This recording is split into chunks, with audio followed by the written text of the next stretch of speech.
Dhallywood king Shakib Khan আবার নির্মাতা রায়হান রাফির সঙ্গে সিনেমায় কাজ করতে শুরু করেছেন। এটি তুফান সিনেমার সিক্বল। শনিবার পরিচালক সমিতিতে নতুন সিনেমার নাম নিবন্ধিত হয়েছে, যার নাম তাণ্ডব। এটির পরিচালনায় যথারীতি রায়হান রাফি। এফডিসির পরিচালক সমিতির মহাসচিব শাহিন সুমনের সূত্রে জানা গেছে, শনিবার বাংলাদেশের চলচ্চিত্র পরিচালক সমিতিতে সিনেমাটির নাম নিবন্ধিত হয়েছে।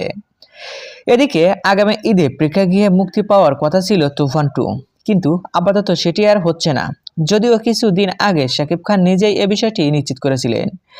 তবে নির্মাতা সূত্রে জানা গেছে, নতুন একটি সিনেমার নাম পরিচালক সমিতিতে নিবেদিত হয়েছে, যার নাম তাণ্ডব। সিনেমাটি মূলত অ্যাকশন ধর্মী। এই সিনেমাতে আবার শাকিব খানকে দেখা যাওয়ার সম্ভাবনা রয়েছে। ছবিটি প্রযোজনা করছেন আলফা আই ও এসবিএ। সবকিছু ঠিক থাকলে চলতি সপ্তাহে সিনেমাটি ঘোষণা আসার কথা রয়েছে। তবে এ বিষয়ে নির্মাতা রায়হান রাফির সঙ্গে যোগাযোগ করা হলে তিনি আপাতত কোনো কিছুই বলতে রাজি হননি। এই দুজনের জুটি দর্শকরা সদাসরে গ্রহণ করেছে, যে কারণে তুফান সিনেমা শেষ হওয়ার পরে ঘোষণা আসে খুব শীঘ্রই সিনেমার সিক্বল আসতে চলেছে। তুফানের সিক্বল হতে চলেছে তাণ্ডব। গত ঈদে তুফান দিয়ে সিনেমা প্রেক্ষাগৃহে তাণ্ডব চালিয়েছে ঢাকা চলচ্চিত্রে শীর্ষ নায়ক শাকিব খান এবং বর্তমান সময়ের জনপ্রিয় পরিচালক রায়হান রাফি।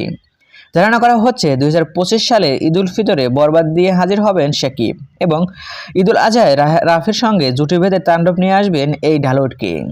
সো ভিউয়ার্স, শাকিব খান রায়হান রাফিকে বিগ ধামাকাই সিনেমা উপহার দেবে। আর হ্যাঁ, এবারেতে আপনার কি মতামত কমেন্ট বক্সে জেনে দিন।